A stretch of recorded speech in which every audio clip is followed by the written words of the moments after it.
Everybody, welcome to our online teach-in about clean transportation. I'm Betta Broad. I'm Michaela Shabako. And we're with New Yorkers for Clean Power. Great to be with you all tonight. So happy that you could join, and we really appreciate our speakers being here in the order that they're going to present. We have Allison Considine, the New York campaign representative for the Sierra Club. We have Bruce Ho, the senior advocate for the Climate and Clean Energy Program at NRDC. And last but definitely not least, Victoria McGarril, who is with Energetics, a consultant focusing on sustainable transportation solutions. So we're gonna be talking tonight about exactly that. How do we address transportation greenhouse gas emissions, which are the largest of any sector in New York State. And we've got some great policy proposals and also some very practical ways that we can electrify our transportation sector and reduce those greenhouse gas emissions. And as we said before, we will be sharing the slides and this recording after the fact, but really glad people are here to join us live so you can get your questions answered. If you have questions as we're going along with our speakers, you could just put them into the Q&A, which is found at the bottom of your screen. In the middle of the screen, there's a little icon, Q&A, and you can just type in your questions there and we'll go over them at the end. So without further ado, I will pass it off to Allison. Cool. Well, live from New York, it's Wednesday night, and I'm really excited to be with you all. My name is Allison Considine, and like Betta said, I'm the New York campaign representative for transportation with the Sierra Club, the nation's largest grassroots environmental organization. So I am going to turn on screen share mode, share some lovely slides with you all. And then, all right, hopefully that is working. And as probably you all know, given that you're at a webinar on a Wednesday night about transportation and the climate crisis, we have a climate crisis around the world, and our state, New York, is really positioned to be a national, if not global, leader in showing how we can avert the worst impacts of climate change and change course to a fossil fuel-free future. But in New York State, the biggest barrier to us achieving that future in terms of emissions is the transportation sector. Transportation accounts for 36% of our carbon emissions in New York. And within that, about 75% is coming from motor vehicles, so buses, trucks, passenger cars. And really, passenger cars are the single largest offender there. We've got about 46.1 million metric tons of carbon coming from the 10.9 million vehicles that New Yorkers are driving around the state. And even with fuel efficiency improvements, emissions from this sector have been going up over time. So this is a chart that basically shows we've got 56.5 million metric tons of carbon coming from motor vehicles, and within that, 46.1 coming from passenger vehicles, or 82%. And those emissions have been rising slightly over time. So if you look at the navy blue section of this chart here, even though our cars are getting cleaner and we have some EVs coming onto the road, people are driving more and they're driving larger cars. So it's really, really critical that we change course on this if we're going to be able to have the decarbonized society that we know we need to have a future. So this problem is, really critical, why a lot of you are here tonight. But I think we can solve it. We know that in New York, we've been able to have really big wins on climate. We've made amazing progress in the electric sector, greening our grid and getting rid of some of the dirtiest power sources like coal plants. And we've set bold mandates like 70% renewable energy by 2030, and we've committed to a zero carbon emission electric sector by 2040. With the Climate Leadership and Community Protection Act this past summer, Governor Cuomo's commitments to install 9,000 megawatts of offshore wind, 6,000 megawatts of offshore solar, and 3,000 megawatts of energy storage by 2030 were all codified. And New York State committed to have a totally decarbonized economy by 2050. but we've set no specific targets for reducing emissions from our transportation sector. And like we've seen in the electric sector, setting a target could help us really focus the policies and investments that we need to have in place to make sure that we're actually transforming our transportation system at the pace and the scale needed to decarbonize by 2050. So between now, almost 2020, as good as, and 2050, or 30 years, we need to go from that 56.5 million tons of CO2 to close to zero. And so at the Sierra Club, we wanted to know if we were on track to do that with the policies that we have in place today, and what a good goalpost for that halfway point would be. So where do we need to be in 15 years if we're gonna have a totally decarbonized economy by 2050? And so we worked with Synapse Energy Economics, and we tried to look at what would be feasible and achievable with technology that already exists today, like electric vehicles, public transit, and policies that are within the state's control, like rebates and incentives, and regional programs like the Transportation Climate Initiative. And we did some modeling looking at those policies, and what we found was we could get to as close as possible decarbonized system by 2050 if we implement a suite of achievable and reasonable policies in the state. But it's really critical that we start acting soon. And we found that as it stands today with business as usual, we're not on track to decarbonize at the level we need. So with the current rate of EV adoption and with projections of how that's going to grow over New York with existing rebates and incentives, we found that emissions are only going to decline by 67% by 2050. And still that leaves us with about 20 million metric tons of CO2. So we have a real need to act. And it's not that New York State isn't doing anything right now. We have a lot of great programs in place. We have a $2,000 EV rebate. We've got incentives for charging and workplace charging, but we still have only about 45,000 EVs on the road today out of that 10.9 million passenger cars. And so we realized in doing this analysis that the next 1 to 2 years are going to be really critical in shifting us from that business as usual curve to a curve that's going to make sure we have a climate future. And there's a couple of factors that make this challenging and that necessitate near-term action. One of which is long vehicle lifetimes. So 53% of the cars sold in 2020 are still going to be on the road in 2035. So we need to really aggressively in the next couple of years start increasing the number of electric vehicles on the road and decreasing the number of cars on the road overall by supporting people in transitioning to public transit and active transportation. And another factor is the fleet of vehicles turns over pretty slowly. So even as clean vehicles are coming on the road, we need dirty vehicles to be coming off the road, and it'll take a while for us to be able to really see those emissions reductions.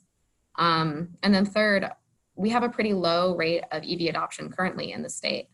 And if we don't address the fossil fuel burning cars that are on our road and that are projected to keep coming on the road, we're not going to be able to cut emissions. And so that's why we're calling on the governor to commit to an on-road emissions reduction target of 55% by 2035.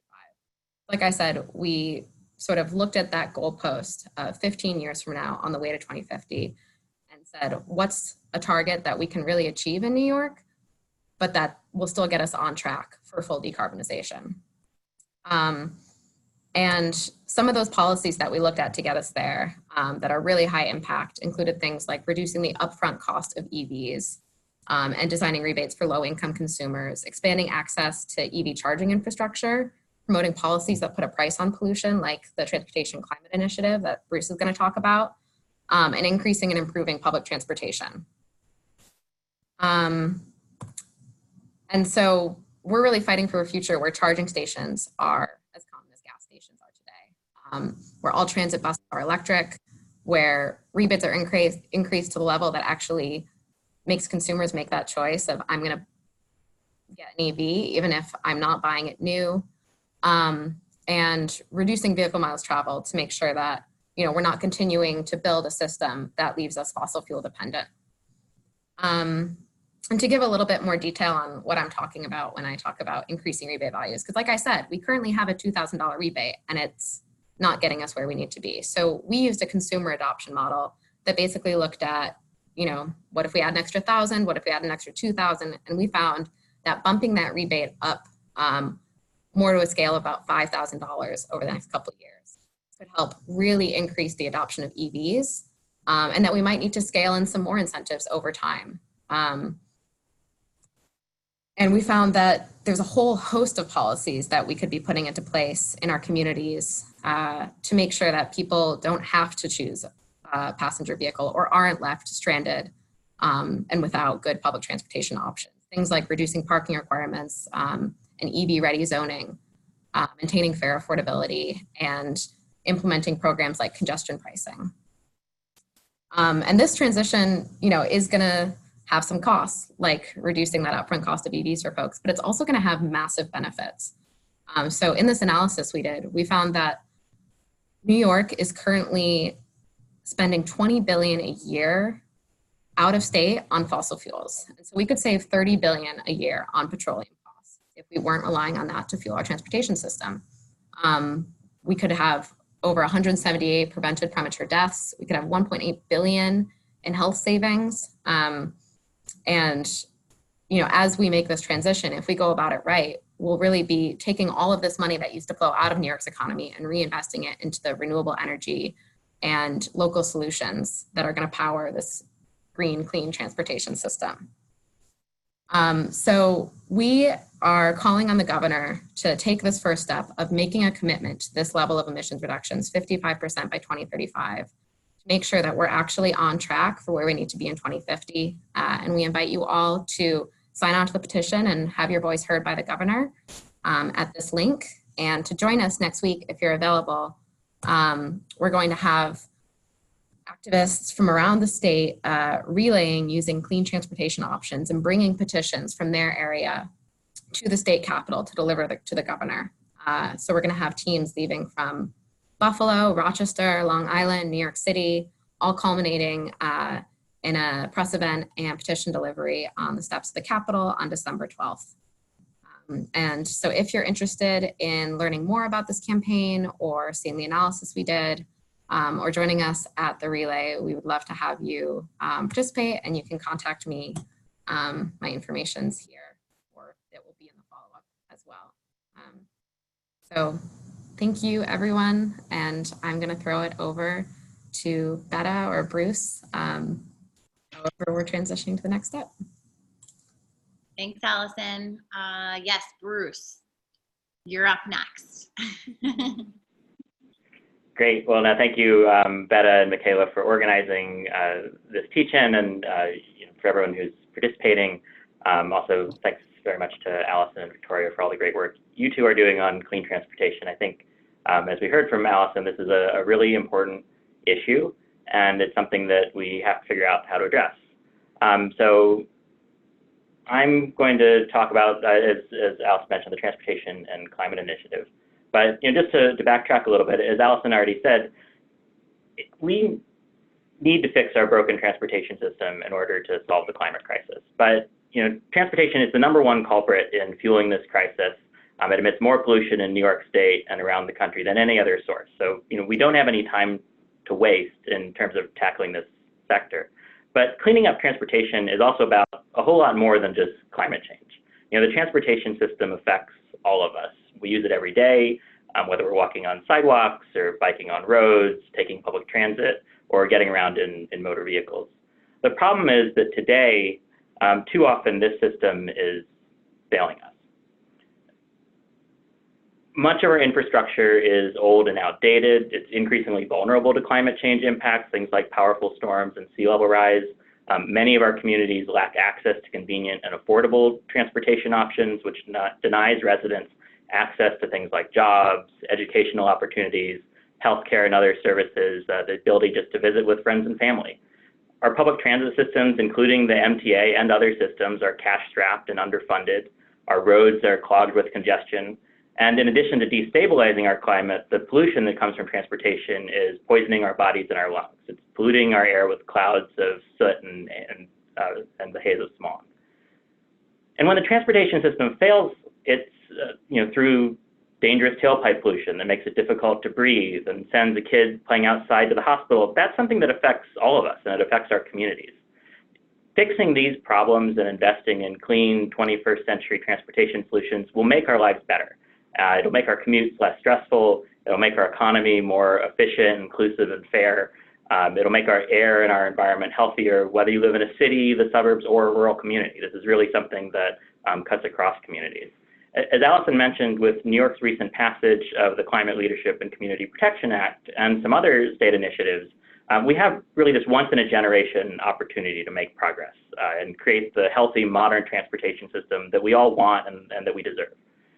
But there's still a lot of work that we have to do in order to get there. And so as I mentioned, I'm going to cover one of the most important things that New York State can do next in order to meet its goals and to achieve the state's climate law and fulfill the promise of that law. And so that's the Transportation and Climate Initiative, which is also known as TCI.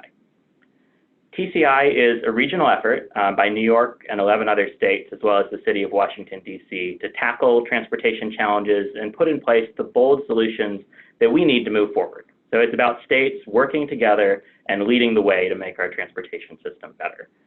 2 years ago, New York and these other states came together to try and figure out if we were to act together as a region, could we solve our shared transportation challenges better than if states were acting alone? I mean, after all, our roads and bridges don't stop at state lines, and so why should our transportation solutions stop there? There are opportunities that we can achieve by working together. Last year, as part of this exploration, the TCI states held a series of public listening sessions across the region, including sessions that were in Albany and New York City. And as part of this discussion with the public to see what are the transportation challenges that people face and care about, and what are some of the improvements that people want to see. New York also held a series of state-specific listening sessions around the state to ensure that New Yorkers' voices were heard in this discussion. And one of the most important things that these listening sessions revealed is that there's really strong support throughout the region and in individual states for a regional approach that would cut transportation pollution and invest in modern transportation solutions.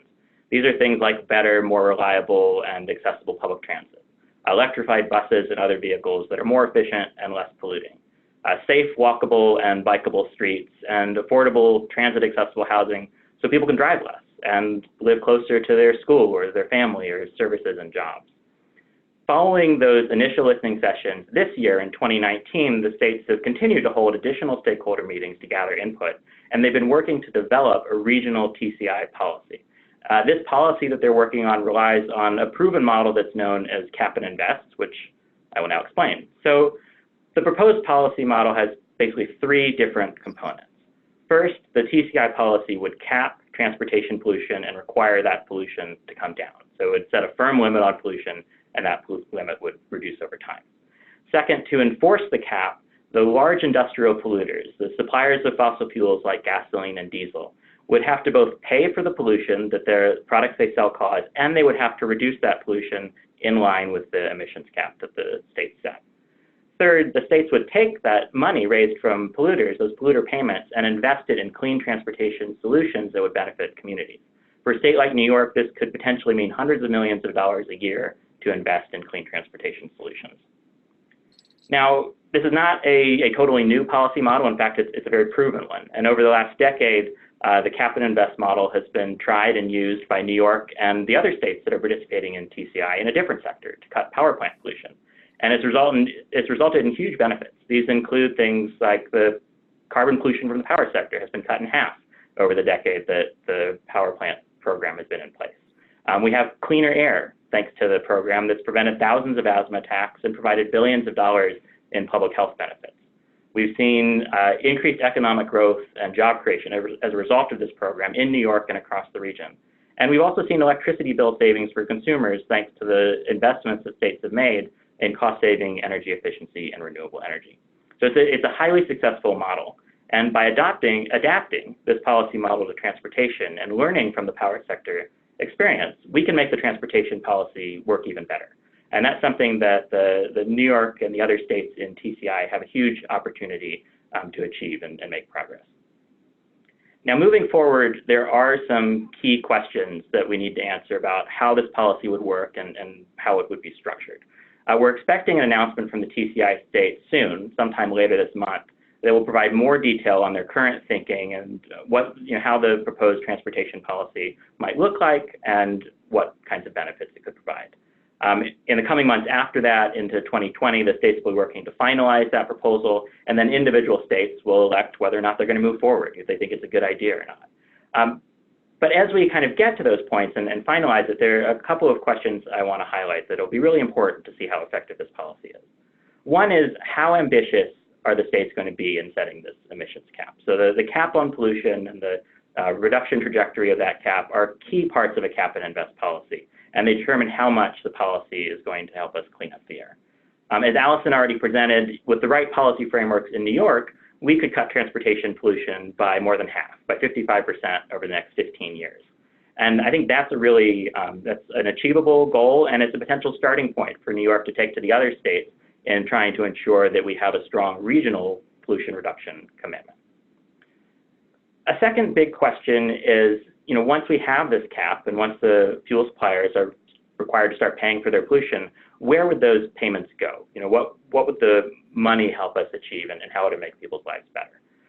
Investing these polluter payments in clean transportation solutions that benefit New Yorkers is key to the policy success. And it's critical that we have broad weigh-in from the state's diverse communities and residents about what you want to see, what people think is most important and most missing in our current transportation system that could be fixed. As far as making these spending decisions, they're likely to involve significant additional public outreach, so there will be other opportunities, future opportunities for people to weigh in, both over the next several months as the states finalize this regional structure, but then after that, once New York hopefully comes back and commits, okay, we're going to move forward as a state, New York State itself will be figuring out how best to implement and adopt this policy here, and that'll be another opportunity for people to comment and weigh in on the investment. One thing for sure, though, is that we have a huge number of proven models as to where this money could go. How could we invest in clean transportation strategies that would make our system better? Examples of some of these investments could include things like improving pedestrian walkways and crosswalks and ensuring safe infrastructure for biking, investing in electric buses, expanding bus routes, and ensuring transit-accessible affordable housing. There are many other solutions that I'm sure people can think of and that you might want to see in your community. And this policy has the potential to support those kinds of solutions. And I'll just raise one final point before wrapping up, and that's that in thinking about how best to invest in clean transportation under a TCI policy, it's critical that New York and the other states consider equity. And I think that's one area where New York actually has a leg up in terms of its thinking on much of the rest of the region. And that's because just recently we passed the Climate Leadership and Community Protection Act, which Allison mentioned. One of the key parts of this act is that it requires that 35% of the benefits of New York's climate programs, which would include a potential TCI policy, must go to benefit disadvantaged communities.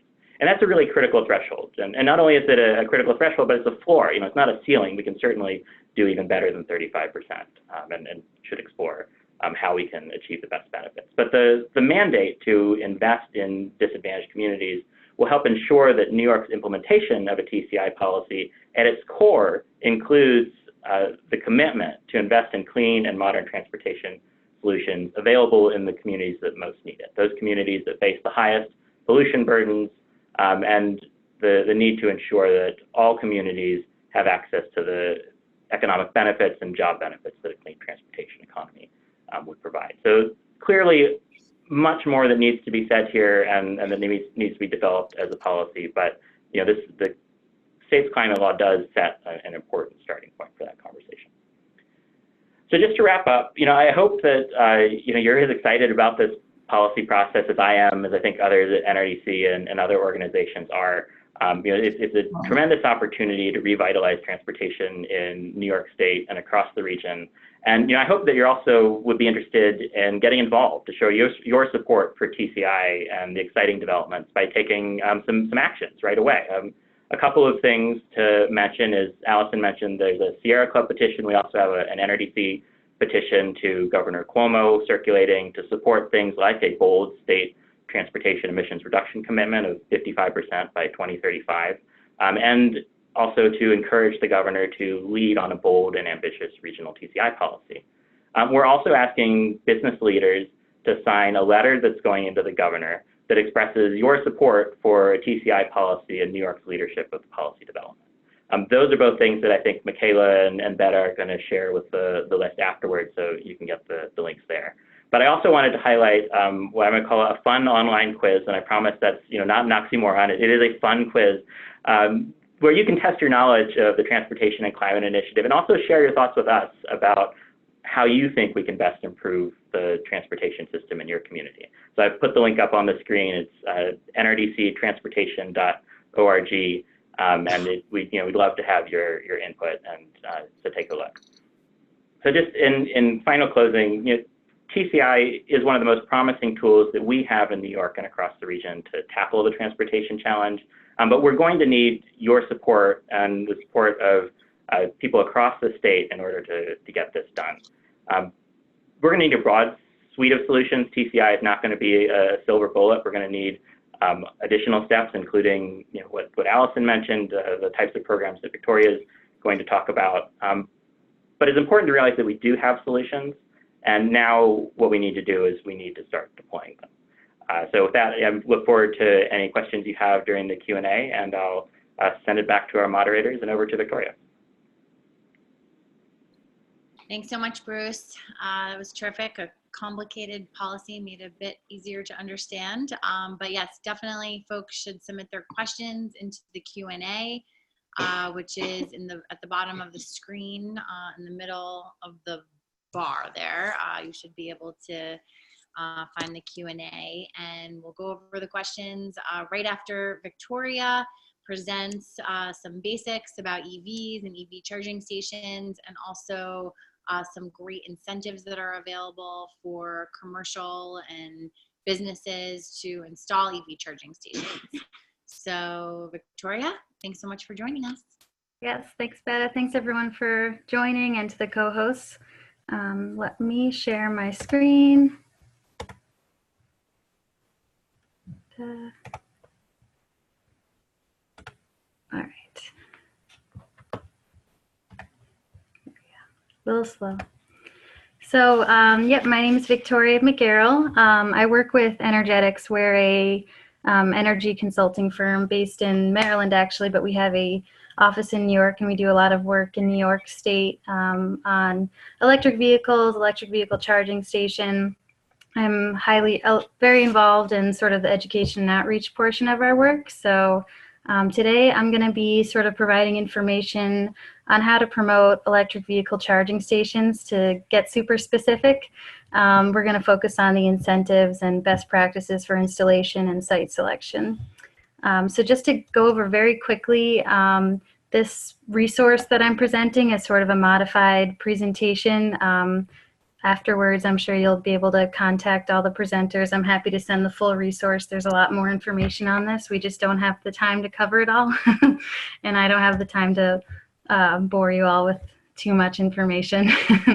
So the full presentation will cover these topics, but I'm really going to focus in on sort of the basics of the vehicle technology, charging technology, and some of the incentives available, as well as just some of the best practices and what people are doing around the state. So to jump right in, we're going to go over the basics of the vehicles. It's frozen. Oh, there we go.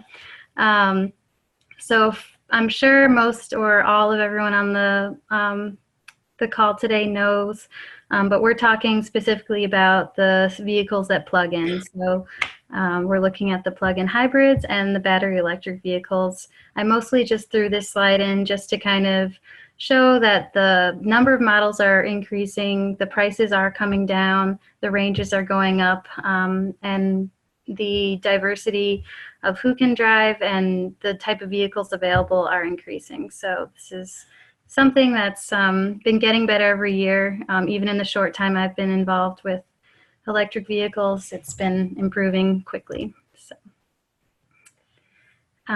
just a quick snapshot. I know Allison sort of kind of went over where EVs are in the EV market, but we've been tracking the data of registration since 2012, and that chart kind of gives a very good visual of how quickly the registrations have been going up.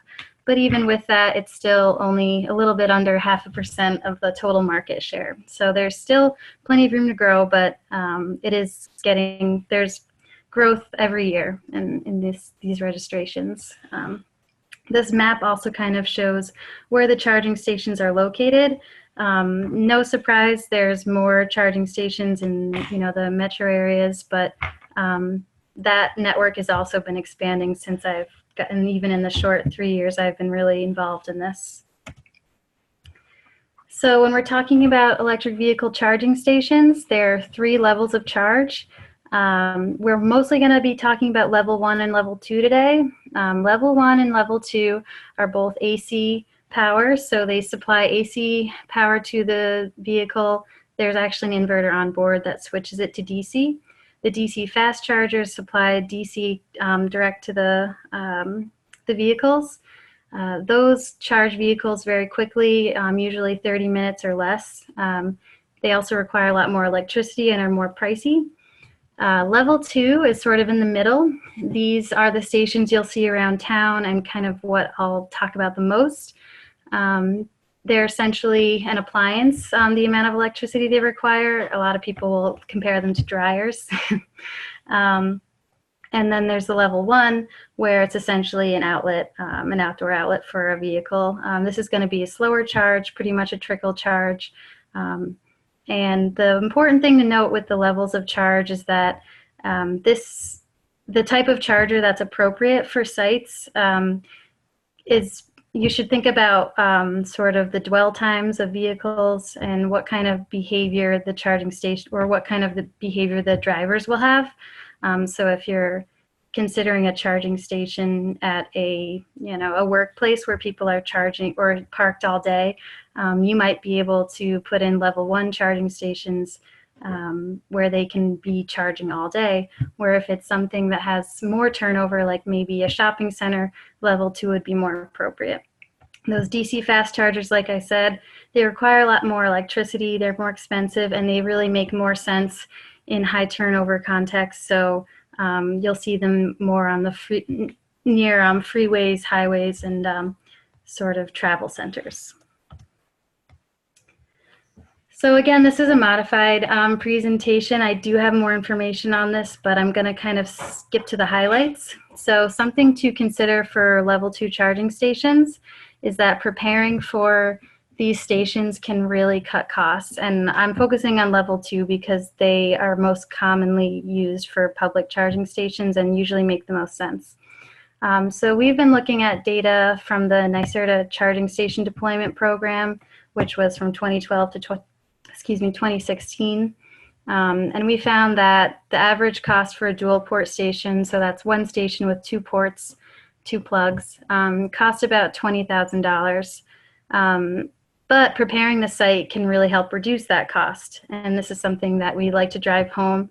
So preparing a site can include including the conduit at the time of developing the site. So if you're able to prepare a site with just the conduit, even if you're not ready for a station, that can really help reduce the cost when you are ready to install a charging station. The other thing you can look at is if there's electrical capacity for a station. So like I said, the charging stations, depending on the level, require different electrical capacity, but knowing that you have that capacity on site where a charging station could be connected to eventually can really help lower those costs. We did include just an update on sort of the costs we're seeing. The costs of these charging stations are going down. The data we have in this chart was up through 2016, but what we've been seeing through the Charge Ready New York program, which I'll go into a little bit more, those level 2 station costs are down to about $14,000 on the average. But again, just really sort of trying to convey that if you're thinking about these ahead of time, you can really help save on the cost just right there. Another strategy is to look at sort of the lower power, low cost stations. So these, again, kind of goes back to what I was saying about what the charging behavior is. These might make more sense in longer dwell parking. So not somewhere where someone's going to be parked for 2 to 4 hours where they might want more juice while they're sitting there. This is for people or drivers who would be sitting for longer periods of time, 6 hours or more. So something as simple as plug switching could help. So just configuring a parking lot or installing a station with longer cords so that a station, even if it only has 2 cords, can reach more than 2 parking spaces. So whether it's placing a station in between 4 spaces or placing it with a longer cord that can reach stations further away. Then there's the lower power charging or the power share automated load management strategies. So what we're talking about there is basically controlling the electric service that's being delivered to the vehicles, so that if there's more than one vehicle charging, you don't need to up your electric service per se. So if you had one vehicle charging, you can get the full level 2 charge. But if you had a second vehicle plugged in, that power could be knocked down so that both can still get a charge, but they're not getting that full level 2 supply that you would normally get. This, you know, if you have people coming in and out, it can work. And just so that you can still offer a little bit of that e-mile extension that people are looking for, especially hybrid drivers where they have a smaller battery. Now I'll kind of jump into some of the incentives, and I'll go over a quick example of a local business campus that was able to take advantage of a couple incentives in New York. So this is a list of sort of resources and incentives available to New Yorkers. Some of these are actual rebates, tax credits. Some of these are really more of resources where you can find more information on different incentives. I'm going to focus in on the Charge Ready New York rebate, the alternative fuels property tax credit, and then I'll go over the municipal zero emission vehicle program that's run through the DEC. So the Charge Ready New York incentive, that is a rebate run through NYSERDA. It's actually $4,000 per port. So we have it listed there as $8,000 for a dual port charging station. So that's available right now. I think I just looked at they have a dashboard on their website. I believe they have 5 million left right now. They just upped it. And it's a great rebate. It's a reimbursement, so you get pre-approved. They have a list of qualified stations and networks, and you basically apply for it, get approved, and you can go through the process to install a charging station. Then there's the New York State tax credit. That I'd like to highlight because you can double up on both the Charge Ready New York one and the tax credit. So that credit is for $5,000 or 50% of the remaining cost for the charging station installation, or whichever you hit first. Usually it will most likely be the 50% rather than the $5,000, depending on your costs. But that's another great opportunity, especially if you can double up there. If you don't, you're also, there's the municipal zero emission vehicle. So that's the for municipalities. They have the zero emission vehicle or ZEV infrastructure grants. They also have rebates for the vehicles. So just because we're talking about charging stations, I'll kind of zoom in on that. But the rebate there, I think it's up to $250,000 per facility, because that also is available for level 2 and the DC fast chargers, which we had mentioned earlier. That's the fast chargers that are higher cost. So those are 3 that I'd like to highlight, but again, there is more, and I always recommend looking kind of at the local coalitions near you, because there have been plenty of examples throughout the state where local initiatives have been able to secure funding for the local community. So, and yeah, I just wanted to highlight this example. I just spoke to the energy manager at this facility last week for Thanksgiving, so if there's a typo, forgive me. This is hot off the press. But so this business campus, they installed 4 ports or 2 stations. They're both dual port at their business campus, and they took advantage of both the Charge Ready New York rebate, which is the $8,000 off per station, and then they use the tax credit for the remaining costs. So the total was a little under $20,500 for the entire project cost, and they were able to get a little over 18 grand in savings from both of those incentives. So they also made sure to place the station in very, very well. So their costs were low from the start. 20,000 for 4 ports, I think, is a little bit lower than usual. But that's another good example of how, if you plan correctly and have a good site for it, you can really keep the cost down on these. So in this example, they also pre-purchased their networking fees. Those networking fees can cost, you know, a couple hundred every year. They pre-purchased those for 4 years and was wrapped in the total project cost.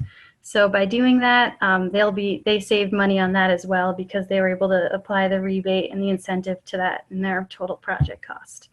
So it's just an example of how, if you're thinking about this ahead of time and you know, proper planning, you can really keep the cost down. And then I'll quickly go over some of the codes and guidelines and how to facilitate these and keep the cost down even more. So this I just really wanted to throw up to show that more and more there are municipalities around the state that are looking at EV charging stations, and even some are requiring them. And this can be as simple as just putting the definition of charging stations and electric vehicles in the local code, or it can go as far as to require charging stations in new developments. So for example, locally here in the town of New Paltz, they require new developments to put in charging stations if you have more than, I want to say, 10 parking spaces. I'd have to double check that. But that's an example of how you can sort of one extreme to the other. But even requiring signage can help, setting design standards. Another great way to encourage charging stations, if you're in a position to at a municipality, is to streamline the permitting process. I've worked with a lot of installations, and if it's a lengthy process, people can get very quickly turned off and don't really want to step out of their comfort zone to install these. So just making the process easier can really help as well. And I'll finish up with some of how to sort of facilitate these installations. Again, the site preparation, really want to drive home, that's important. So consulting early on with an electrician and your local utility can help, just to make sure you can kind of smooth out the process for you. Placing the charging station near the electrical panel, that's going to keep the costs down for materials, for the wires, the conduit. If there's trenching, you want to minimize trenching as much as you can. You don't want to have more construction costs if you have to go through a sidewalk or pavement. Using a panel that has the capacity for charging stations. So kind of mentioned this before, but looking at your electric panel, making sure that you have the power available to supply that electric demand. And then looking at the design and the required electrical capacity, and looking at maybe some management systems if you need to split power to make it work for your location. So monitoring, I kind of touched on this, but those charging stations that can be monitored through a charging station software, that's becoming more and more prevalent. And many of the public stations have those. That's through a network subscription, similar to a cell phone data plan I usually explain. So it's a yearly fee, and many of the stations have their own service. Those are necessary for setting pricing usually. You know, making sure the meter is accurate, and so that you can meet those utility billing standards if you were to charge for the use of that station. Placing the meters close to the powering source to, again, reduce those trenching costs. And then looking at incentives offered by your utilities. This is going to change where you are, but certainly something that utilities are starting to look at more. And then the operations, again, this is going to help keep things smooth and sort of help ease the process as we sort of move into this new technology. So valet parking, this presentation we give across the state, not as prevalent in more rural or less metro areas, but again, if you're installing charging stations at a high use area, that can help reduce the access issues. Establishing a reservation system, that can also help access, or a policy to move vehicles if they've already, been supplied the charge they need. And then lastly, using visible signage and pavement markers, that can really help both drivers and non-drivers of electric vehicles. The drivers appreciate, being able to find the stations, but then the people who don't drive electric vehicles, it can really help them see that these are around, and something that are around town that could help them consider an EV when it comes time. So. With that, that's all I had. But again, I do have a lot more information on this. This is cut down, so I'm happy to share the full presentation with anyone as a PDF. It's got lots of links and PDFs and more information for you. And I'm available to answer any questions here or offline. So with that, thank you. And I'll throw it back to Betta. All right, thanks, Victoria. A lot of good information there, and we will definitely be sharing it. But the fact that you can now install a charging station for next to nothing when you put all those incentives together is super exciting. So let's dive into the questions. We've got quite a few for our presenters on all these different topics related to clean transportation, and I guess we'll start with. Let's see, how about what do you see as the biggest political barriers to achieving the goals of TCI, and what strategies do we have to overcome them? So this would probably be a question for Bruce, and Allison, of course, you're welcome also to chime in, but Bruce, do you want to take a crack at that first? Yeah, sure. No, so I think, one of the things with TCI is it is this multi-state regional program. And so there are inevitably challenges in trying to ensure that you can get states all on the same page, and moving forward in a way that's going to lead to the greatest possible benefits. The good news is that we have seen a lot of momentum from the states. And, this process I mentioned started 2 years ago. We've seen more and more states get involved and be active. So I think we are headed in the right direction. It is really important for governors, including Governor Cuomo in New York, but throughout the region, to hear from constituents and to hear from different stakeholders about how much desire there is for a clean transportation system, and how much people understand that what we have right now isn't working. I don't think you could ask anyone if they think the transportation system is working correctly. Everyone has their sort of transportation tale of woe, whether it's being stuck in traffic jams or having inadequate public transit access, or potholes, all kinds of things. So I think it's really important for the public to be involved, to let their political leaders know that this is something that we need. We need a clean and modern transportation system, and it's incumbent on our leaders to lead and to participate in this policy and to make sure that it's as strong as we need it. We do have in New York the Climate Leadership and Community Protection Act. So we have that overall economy standard to reduce our emissions, and TCI should be a really important part of that, and that's the message that people can deliver. But Allison, I don't know if you have other thoughts. I think you nailed it, and I think, like you were saying, we have great standards we've set up and great goals, but the CLCPA and has been relatively quiet on transportation and doesn't kind of exhibit that same boldness right now. So I think people really need to let their political leaders know, that we need TCI, we need some bold, aggressive commitments. We need to actually be right-sizing our policies to align with the scale of the problem. Okay, hopefully that answered that for that person. Do you want to select the next question? Yeah, Allison, I see you're wanted to answer an electric grid question. I'm trying to find it. Do you know? I think someone was asking about what the impact on the electric system would be of having this switch to more electric vehicles. And folks can find the analysis we did online at sc.org/NY-transpo with like more details and citations and everything. But what we looked at was if we had 1 million vehicles come on the road over the next 5 years from 2020 to 2025, the wholesale electricity consumption would only increase by about 4%. And for context, from 2017 to 2018, it increased by about 3%.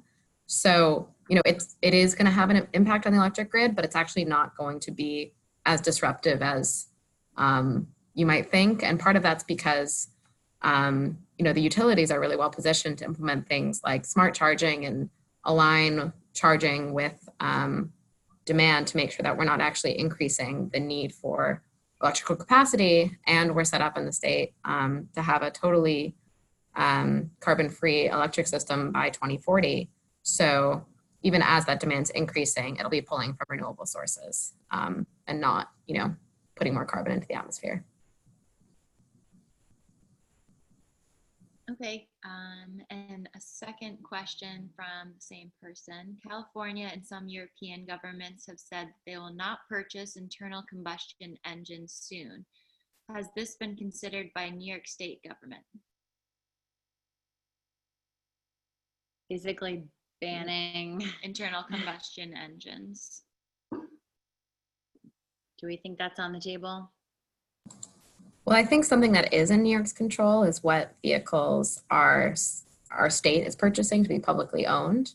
And, you know, we've seen a lot of leadership in New York City of a lot of their city-owned fleet vehicles where models exist are electric. So I think it would absolutely be great for, you know, the governor to make that same kind of bold commitment that, you know, our state fleets and municipal fleets will be electric wherever those models are available. But we haven't seen that happen so far.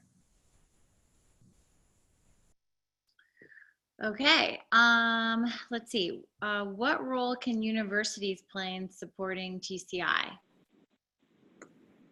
Yeah, no, I think it's a great question.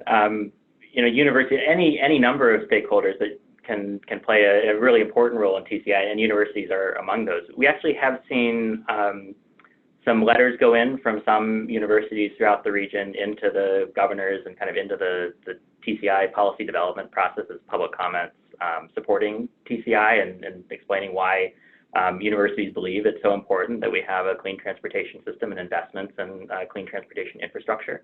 So you know, I think that if the person asking the question, you know, if your university is interested in getting more involved, I'd be happy to speak further. I think that there are definitely opportunities for people to participate in the public process and, you know, let Governor Cuomo, let the state agencies know that this is something that, you know, educational institutions want to see happen as well. Great. And let's do a question for Victoria. Why are networking fees so high? Is there competitive pricing or are they pretty similar with companies that do? I can't really completely answer why they're high. I think that the prices make sense to me if you think of them as a data plan. It's similar to what I think my cell phone data plan is if you look at it, the monthly charge. But from what I've seen, the networking fees across different station manufacturers are very similar. So they're all pretty competitive, or they're pretty similar, I should say.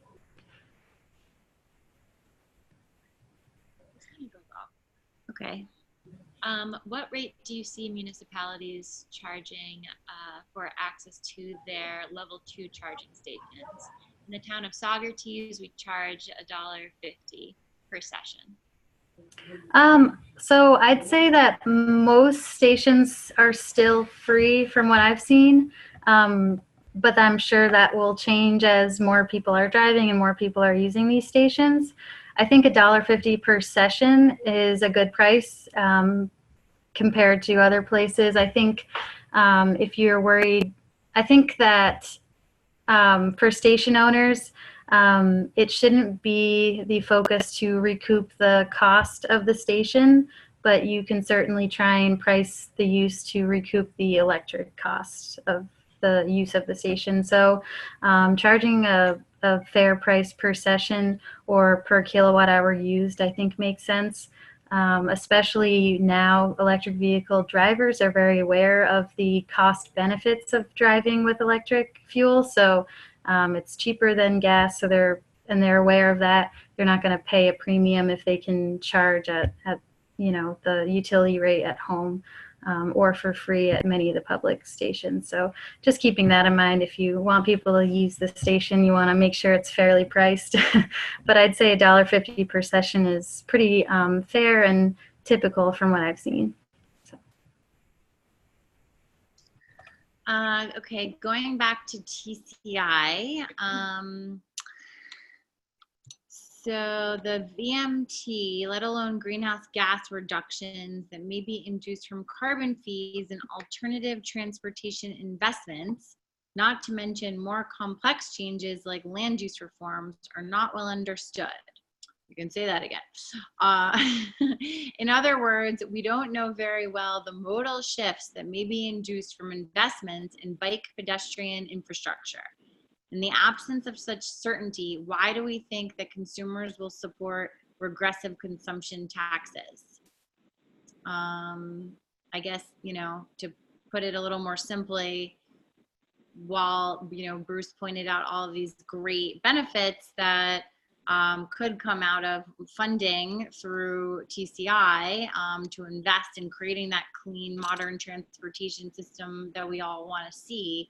But, why do we think that the public is going to support this, given it's all a little unclear, or not as straightforward as maybe we would like?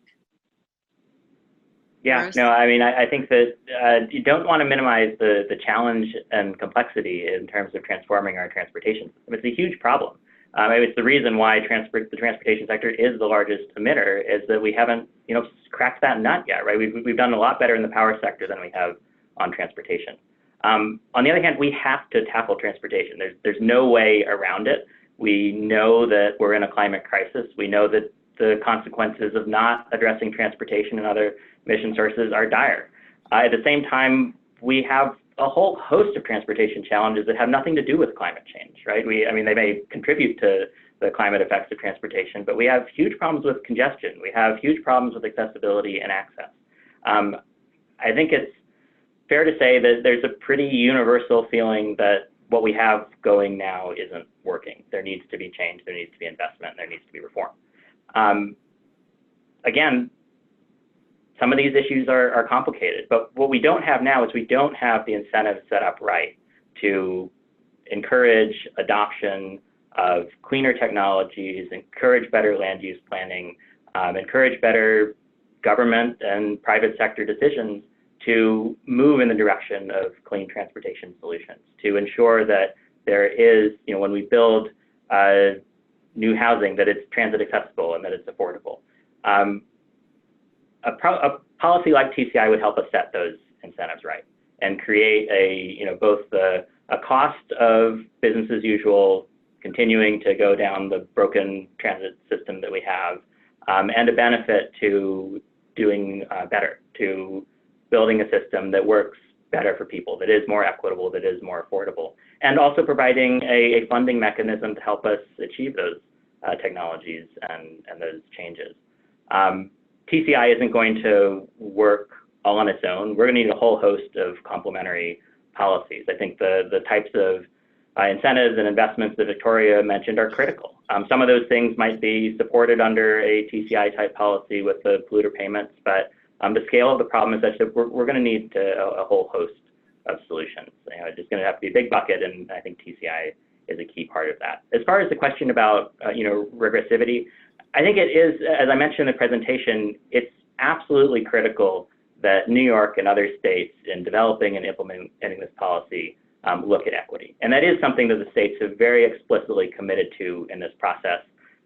They have held stakeholder discussions related to equity. They've been soliciting input. I know that New York just had a number of stakeholder sessions throughout the state, and one of the commitments that the state made is that if there are any stakeholders, if there are any equity groups or others who want to talk to the agencies developing this policy and provide ideas and thoughts, the agencies are more than open to going and having those conversations wherever people need them to occur. We do have the structure under the state's climate law to ensure that at least 35% of these benefits of climate policies like TCI do go to disadvantaged communities. We're going to need to see those investments to ensure that there are clean and affordable transportation solutions in environmental justice communities, in low-income communities, and those communities are participating in the development and design of those solutions, so that the things that we're investing in are actually, what communities want and what will help them. But yeah, it's a big challenge. I think we need to start. As Allison mentioned, we have this great climate law. We don't have specific transportation targets within that law. We need to set them and set the incentives right, and keep making progress. One piece I would chime in on too, obviously VMT and understanding how we drive that down is super complex, and there's so many different factors that go into it. And part of the analysis we did in that report I was referencing was we found that about 5% per decade is supported by the literature in terms of if you're looking at policies like bike lanes, better pedestrian infrastructure, transit-oriented development, and making sure that there's more transit access to people where they live that connects them to where they work, where they go to school, et cetera. So it is complex, but there is some research out there, and Smart Growth America and the Transportation Research Board have both done some great digging in that. And I think the other piece of it is, with a program like TCI and with other changes like this, the states and, us as citizens of the states can really demand that the revenues from these investments are, implemented in a progressive way. So making sure that, even if fossil fuel companies choose to pass on that cost at the pump by a little bit, people are going to see those benefits in their day-to-day life in terms of their built environment, in terms of their access to services, and in terms of their ability to, access transportation options that are not polluting and that aren't, driving health impacts and climate impacts. And I should apologize for not spelling out or asking you guys to spell out VMT, because maybe not everybody knows that. So vehicle miles traveled, right? I don't know if you want to explain what that reference is, but I imagine it's not something everybody knows. Yeah, no, good acronym check there.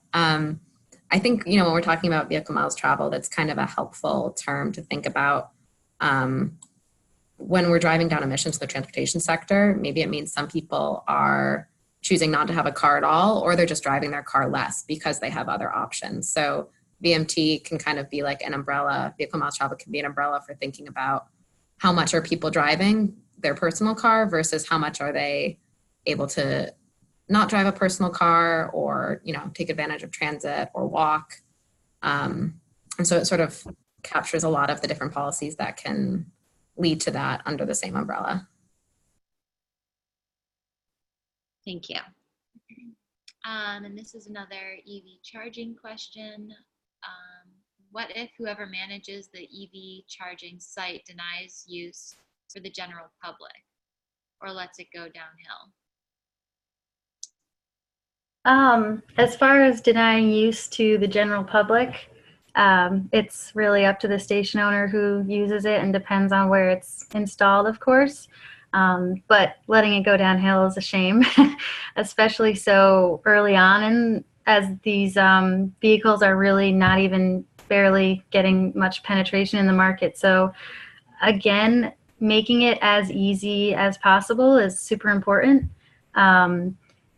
If a driver is finding that the local station near them is constantly, unavailable, whether it's the station owner isn't keeping it, online. I've seen that happen before where it gets disconnected, they don't notice, and it goes weeks or months without it being online, that's frustrating for a driver. If they're not properly, addressing snow removal, especially in New York, that's an issue. If they're, making sure that it's not well lit at night, things like that. Those are all important factors, especially in this early adoption phase. But if it's a problem that you're encountering, whoever asked the question, I would say figure out who's responsible for the station and let them know. If it's a station that is networked, you can, leave comments or driver tips about the station. That's a great way to let the station owner know that there is an issue, because they do have access to those tips and sort of comments that the drivers leave, and that is monitored usually pretty well. But if it's not, definitely call and find out who's responsible, because it should be addressed. So I have a feeling the person may have asked that question because all of this public funding is going into these incentives with the idea that if you use the incentives, you're going to allow the public to use your charging station. But what if then, you take the incentives and then decide not to do that? Yeah. How do you get away with it? I mean, I know that many of these funding sources require the stations to be public.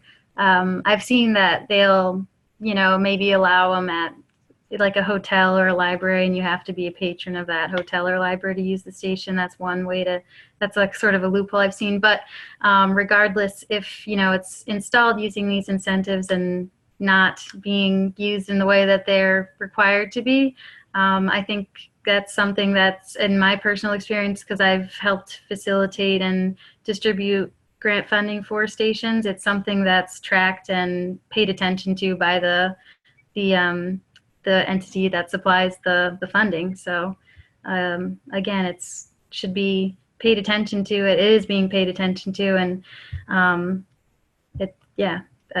they have every right to sort of, in my experience, take that station back. It is in the contract language, so. Okay, good to know. Mhm. Okay. What are the strategies for addressing electrification of freight? This can matter a lot to poor communities who disproportionately are impacted by major freight traffic. Maybe to Allison? Sure. So there's, today there's the VW settlement funding, some of which is designated to go to medium and heavy duty vehicles like that. And that's being administered by CalStart. So you can, businesses that run heavy duty freight can connect with those incentives and start transitioning their fleets to electric. I think there's also, different proposals out there, like having, clean air zones and requiring certain, like congestion pricing and things like that can help prevent higher emissions going through an area by de-incentivizing driving. But definitely there's, big equity impacts from that. And I think that's why when we're talking about this issue, we've been really trying to push New York State and push on, our leadership to set targets that are going to include all categories of motor vehicles, so that, whatever the specific high impact problem in a community is, there's incentives going towards that, and the state is, pushing towards a fully electrified transportation system.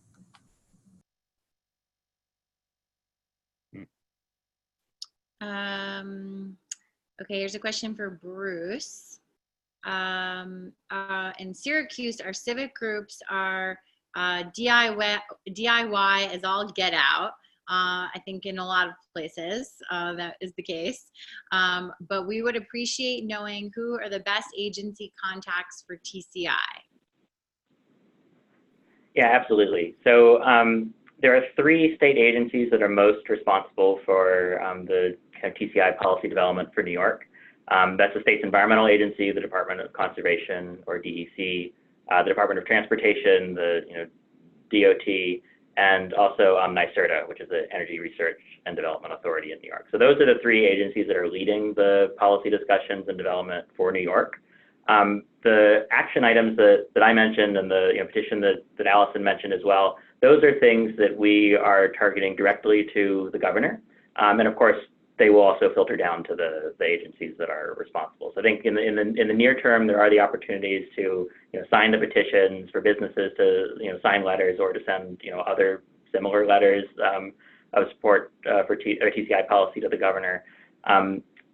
DEC, NYSERDA, and DOT just did finish a round of public meetings on TCI around the state. So I think for the immediate time being, there aren't any further stakeholder meetings scheduled, but I'm sure that there will be other opportunities, in the next several months where, citizens will be able to go to different meeting locations and, participate, learn more, and comment. So, look out for those. That might be something that, we can try and help connect people with to ensure that you're aware of. But yeah, those are the three main state agencies. And I think to the extent people are having conversations with those agencies or are interested in just simply reaching out to the governor, those are great places to start. And some simple take actions that people can do and share with their groups are the petitions we're going to share from NRDC, from Sierra Club. We also have a sign-on letter for business leaders who want to support TCI. And there's going to be a petition delivery, as Allison mentioned, next week. So we'll include that in our email blast so people can find a lot of different ways to take action. And of course, always contact us, if you want more information, but we are going to include a whole bunch in our follow-up email. So maybe we'll just do one more question. Okay. I think we're getting to the end here. Yeah. Appreciate everybody sticking with us and for being here tonight. So if a housing developer wants to bring natural gas lines to their property, the cost is rate-based among all utility customers. But if they want to install level 2 chargers, then they have to pay the cost themselves, except the rebates and incentives. Since electric vehicles provide a public benefit in terms of reducing air pollution and negative public health impacts, why shouldn't such investments be rate-based among all utility customers? Don't we need to change our way of thinking about regulating utility investments? It's kind of the big question. So any of you who want to take a crack at that one? I mean, I guess you could make the same argument for gas lines are being, paid for by all of the ratepayers, but if someone wants to install an air source heat pump, like I have right here, or a geothermal system, then the individual has to pay for it. So similar issue, but since we're talking about EVs tonight, we have all these transportation experts, and I know maybe not all of you are working on the utility side of things, but would love to get your thoughts on this. I can speak a little bit to this. I'll just say, as far as station owners and who's hosting these stations, I think it's still currently at a level where there's not as many around as, or the amount of installed stations is still so low that I don't think things like this have been thought about as much, but I guess it's not an answer, but yes, we should be changing the way we think about this and perhaps rewarding station hosts more than just the rebate or providing better benefits or, not charging at all because it is a service. But I think that right now, the way stations are currently installed is the host thinks of it as a service and an amenity that attracts drivers to whatever it may be. I think a lot of station hosts are looking at these as economic development tools because they're attracting drivers to whatever it may be. We're seeing, housing developments looking at it as a way to attract tenants, businesses or office spaces look at it as a way to attract tenants or, whether it's the workplace installing the station, it's a service to their employees. I think that right now it's still so new that it's kind of thought of still as sort of window dressing and sort of an attraction. I know that's not exactly the answer we're looking for, but that's kind of what I can speak to about it. I would just add that, I think you're highlighting that the utilities have such a critical role to play here. And I think part of what we're advocating for at the Public Service Commission and at the statewide level in general is for the utilities to, really take leadership and take smarter and faster and more large scale actions to accelerate this transition to electric vehicles. So that includes, like you were flagging, supporting charging infrastructure as well as load balancing and battery storage and vehicle to grid programs. There's like a whole host of ways that utilities can really lead in this space.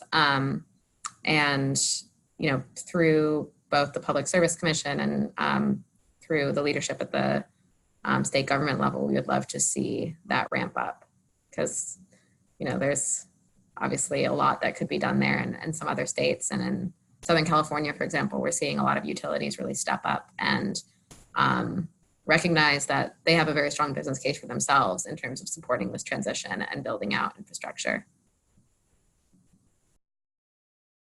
We don't want California to always be leading the way, right?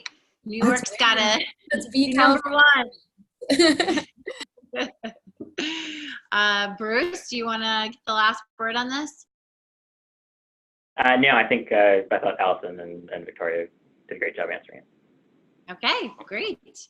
And maybe in the future we'll do an online teach-in, more focusing on the utilities role in all of this. And I think there's a white paper, right, coming out on the EV proceeding at the PSC. So at some point there will be comments to be made and pressure to apply on that proceedings. So stay tuned.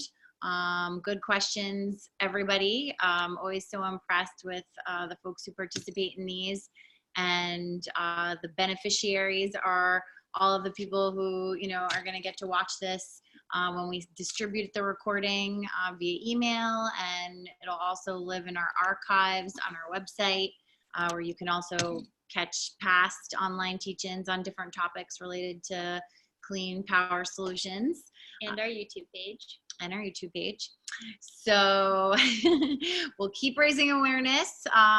Thanks to our great presenters and experts and our wonderful participants with all the great questions and thoughts. So thanks so much, everybody. Hope to see some of you next week at the petition delivery.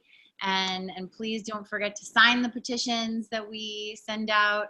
Everybody's voice matters. It's really critical right now, especially as the governor gets ready to deliver his state of the state next month, and TCI is super pressing, and so we have to keep pressing on and make sure that we're building a movement for clean transportation and clean power in New York. So thanks so much. Thank you, everyone. Thank you. Thanks, everyone. Have a good night, everyone. Thanks, everyone. Thank you. Bye.